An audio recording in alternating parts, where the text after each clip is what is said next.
What's going on, everybody? Misterkmaj here, and this is a video that I'm very excited about because Assassin's Creed Black Flag is one of my favorite games of all time. Taking the time to revisit this gem has been a blast, and I'm excited to share my top 10 reasons why it is still the best Assassin's Creed game almost 10 years after it came out.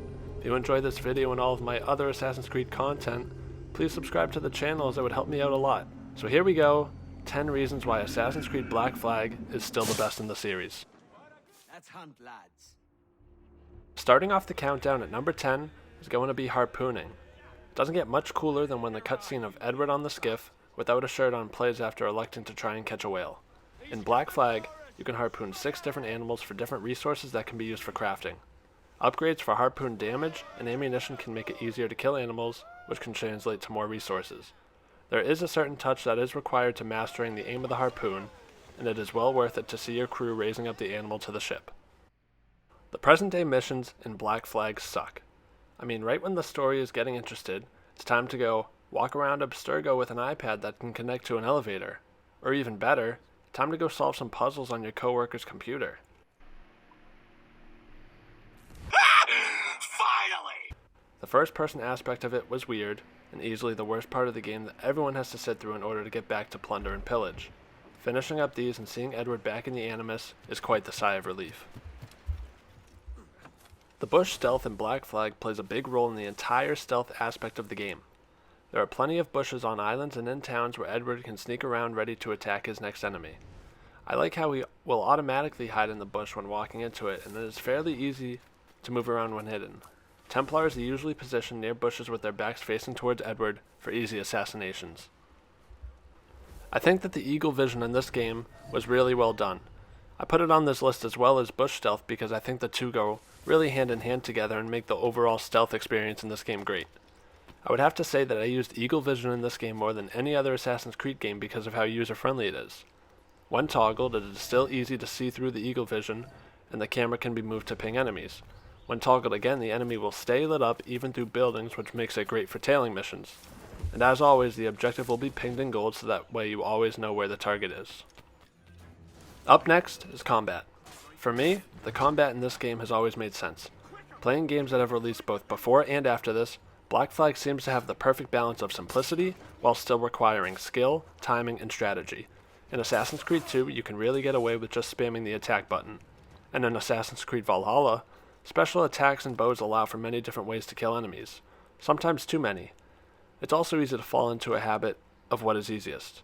Assassin's Creed Black Flag requires Edward to break defenses and defend himself when needed with little time to react. The human shield can also help get Edward out of tough combat situations.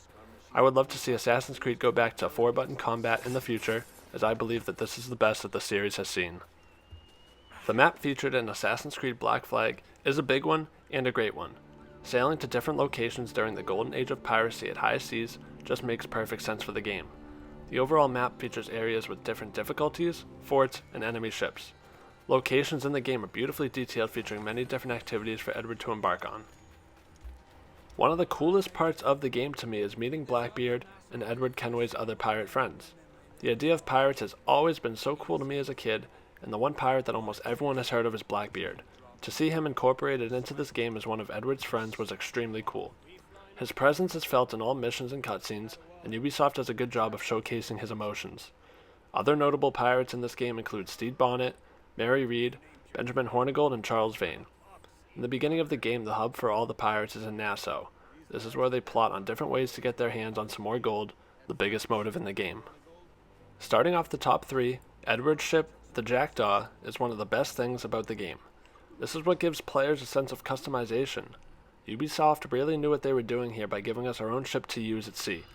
After introducing this concept in Assassin's Creed 3, the Jackdaw turned out to be a fantastic feature of the game. Upgrading, customizing, and defending the ship really made the Jackdaw feel like it was ours. From Edward taking it for his own pirating, to countless missions where we have to navigate and fight, the Jackdaw was part of some of the best missions in the game.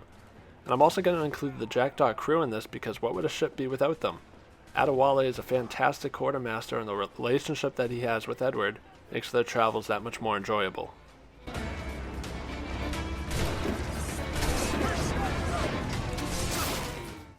A very small feature that somehow always seems to be everyone's favorite memory of the game Coming in at number 2 on the list, collecting sea shanties for the crew on the Jackdaw is without a doubt one of the best things that the game has to offer. Listening to the crew sing away at high seas always seemed to make the pain of actually chasing the shanty across rooftops go away. I mean, really, these things could be miserable to catch considering that Black Flag is not known for having the smoothest parkour of all time. We've all jumped off of a rooftop by accident and had to wait for the shanty to reappear. And to this day, the chorus of "Leave Her Johnny" is in fact enough to make a grown man cry.